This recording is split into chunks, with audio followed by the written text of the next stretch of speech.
Cinderella Part 3. In this video, you will learn these idioms. Make sure you stick around until the end, because the last idiom is a game changer you won't want to miss. So let's begin. She had no sooner done so, but her godmother turned them into 6 footmen, who skipped up immediately behind the coach, with their liveries all bedaubed with gold and silver, and clung as close behind each other as if they had done nothing else their whole lives. With a smile from ear to ear. Smile from ear to ear. This idiom describes someone who is extremely happy and smiling broadly. Example: when she heard she got the job, she had a smile from ear to ear.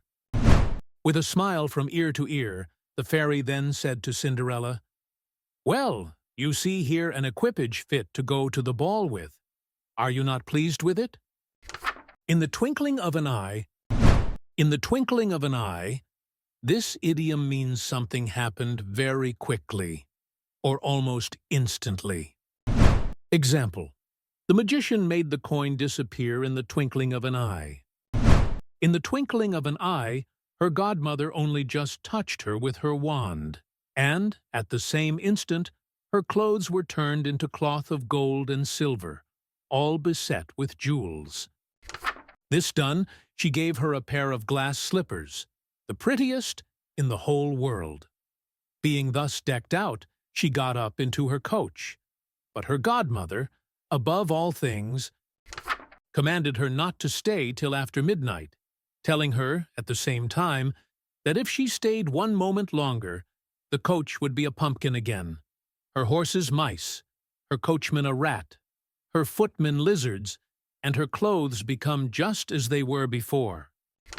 She promised her godmother she would not fail of leaving the ball before midnight, and then away she drives, scarce able to contain herself for joy. The king's son, who was told that a great princess, whom nobody knew, was come, ran out to receive her. He gave her his hand as she alighted out of the coach and led her into the ball, among all the company. All eyes were on her. All eyes were on her. This phrase means that everyone was looking at her or paying attention to her. Example: when she walked into the room in her stunning red dress, all eyes were on her. All eyes were on her, and there was immediately a profound silence. They left off dancing, and the violins ceased to play. So attentive was everyone to contemplate the singular beauties of the unknown newcomer. Nothing was then heard but a confused noise of, "Ha ha, how handsome she is! Ha ha, how handsome she is!" The king himself, old as he was, could not help watching her, and telling the queen softly that it was a long time since he had seen so beautiful and lovely a creature. All the ladies were busied in considering her clothes and headdress, that they might have some made next day after the same pattern, provided they could meet with such fine material and as able hands to make them. The king's son conducted her to the most honorable seat, and afterward took her out to dance with him. She danced so very gracefully that they all more and more admired her. A fine collation was served up, whereof the young prince ate not a morsel, so intently was he busied in gazing on her. She went and sat down by her sisters, showing them 1,000 civilities, giving them part of the oranges and citrons which the prince had presented to her. To make a long story short, this idiom is used to summarize a lengthy story or explanation in a few words.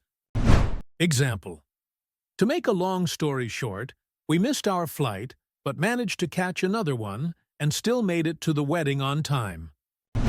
To make a long story short, Cinderella enchanted everyone at the ball and left an indelible impression on all who saw her prince had presented her with, which very much surprised them, for they did not know her. While Cinderella was thus amusing her sisters, she heard the clock strike 11 3/4, whereupon she immediately made a courtesy to the company and left in the nick of time as fast as she could. Left in the nick of time. This phrase means leaving or escaping just before something bad happens at the last possible moment. Example: we left the building in the nick of time before the fire spread to our floor. She heard the clock strike 11 3/4, whereupon she immediately made a courtesy to the company and left in the nick of time as fast as she could. To be continued. In this video, you have learned these idioms, so keep revising these frequently.